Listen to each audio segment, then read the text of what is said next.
माला जपूं न कर जपूं और मुख से कहूं न राम। राम हमारा हमें जपे हम पायो विश्राम। कबीरदास इस दोहे में राम भजन की बात करते हैं और इसी राम भजन से जुड़ी हुई एक कहानी है कि एक छोटे से गांव में एक छोटी सी औरत रहा करती थी। उस औरत के मन में भी एक राम कहानी और एक राम भजन रहा करते थे। लेकिन औरत बड़ी शर्मीली किस्म की थी। ना किसी से राम कहानी कहती, ना किसी को राम भजन सुनाती। उस औरत के मन में वो कहानी और वो भजन बड़े घुट घुट के रहते थे। अब एक दिन क्या हुआ, जब वो औरत रात को सो रही थी तो उसका मुंह खुला रह गया। अब के बाद जब वो करती तो के साथ वो राम कहानी और वो राम भजन उस औरत के मुंह से बाहर निकल गए, आजाद हो गए। उस राम भजन ने तो एक आदमी के जूते का रूप लिया और घर के बाहर जाके बैठ गई।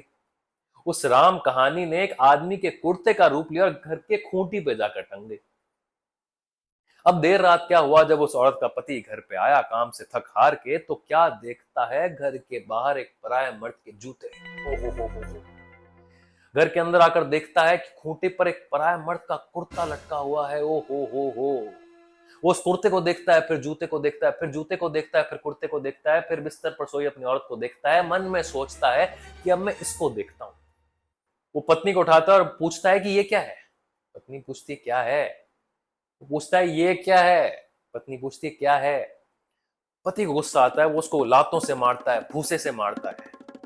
पत्नी को समझ नहीं आता मेरी गलती क्या है। पत्नी भी उसको जूते से मारती है, चप्पल से मारती है, इतना मारती है कि निकला उसके कुर्ते से धागा। पति निकल के भागा। औरत को कुछ समझ में नहीं आता। वो दिए को बुझाती है और फिर से सो जाती है। अब उस गांव में एक प्रथा होती है कि जो सारे दिए की जो लवें होती है, सारे दिए की, सारे घरों की जो दिए की लवें होती है, सब रात को बुझने के बाद इकट्ठा होती है और जाके हनुमान मंदिर में इकट्ठा होती है। अब क्योंकि इस घर में झगड़ा चल रहा था, तो इस घर की दिए की लौ को पहुंचने में देर हो गई। जब इस घर की दिए की लौ उस हनुमान मंदिर में पहुंची तो सारी लवों ने उसको घेर दिया, पूछा कि क्यों भाई, तेरे को आने में इतनी देर कैसे हो गई।